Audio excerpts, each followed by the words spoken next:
Hello hello வணக்கம் Latha kitchen.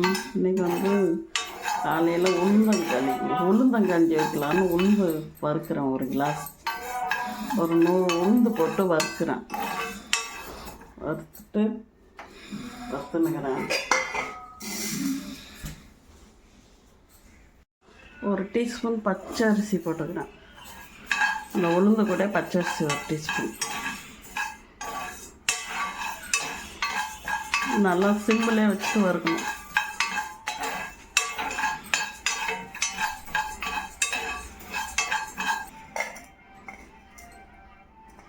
அடுத்தது ஒரு 1/2 டீஸ்பூன் ஜவ்வரிசி,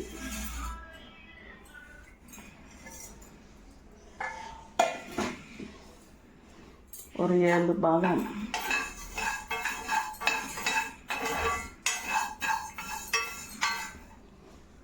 ஒன்று காஞ்ச திராட்சை, இது காஞ்ச பேரிச்சம்பழம்,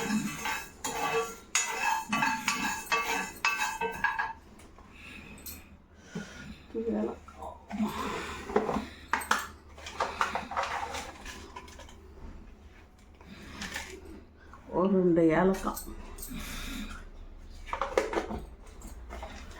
ஏலக்காய் 2 போட்டு நல்லா பொன்னிறமாக வறுத்துக்கிறேன். வறுத்துட்டு காய்ச்சக்குள்ள பவுடர் அரைச்சிட்டா ஒரு 2 கிளாஸ் தண்ணி ஊற்றி இதை போட்டுக்கணும். இந்த உளுந்தும் பவுடரை வறுத்துட்டு அரைச்சது பொடி பண்ணி இதில் 1 கிளாஸ் 2 கிளாஸ் தண்ணி வச்சு இதை போட்டுட்டு கலக்கணும். நல்லா கட்டி இல்லாத கலக்கணும்.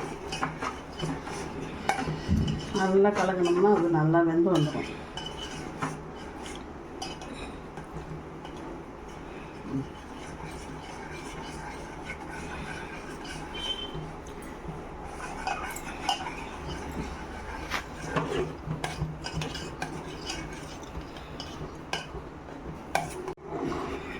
ஒரு சிட்டிகை உப்பு, ஒரே ஒரு சிட்டிகை உப்பு போட்டுக்கோங்க.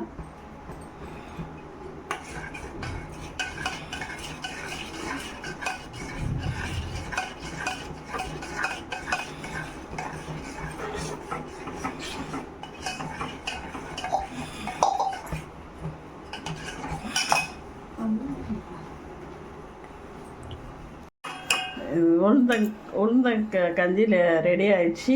இதை நிறுத்திக்கலாம். இது எனக்கு சாப்பிட்றதுக்கு பின்னாடி எடுத்துக்கினேன். இதை எடுத்து நான் கொஞ்சோண்டு பால் ஊற்றிக்கிறேன். நீங்கள் பால் ஊற்றியும் சாப்பிட்லாம், சும்மாவும் சாப்பிட்லாம். பசங்களுக்கெல்லாம் பால் ஊற்றி கொடுங்க. நான் கொஞ்சம் பால் ஊற்றிக்கினேன். இதில் நாட்டு சக்கரை போட்டு பசங்களுக்கு கொடுங்க. பெரியவங்களும் சாப்பிட்லாம், வயசானவங்களும் சாப்பிட்லாம், எல்லாமே சாப்பிட்லாம். இதோட முடிச்சுக்கிறேன். கமெண்ட் பண்ணுங்கள், லைக் பண்ணுங்கள், சப்ஸ்கிரைப் பண்ணுங்கள்.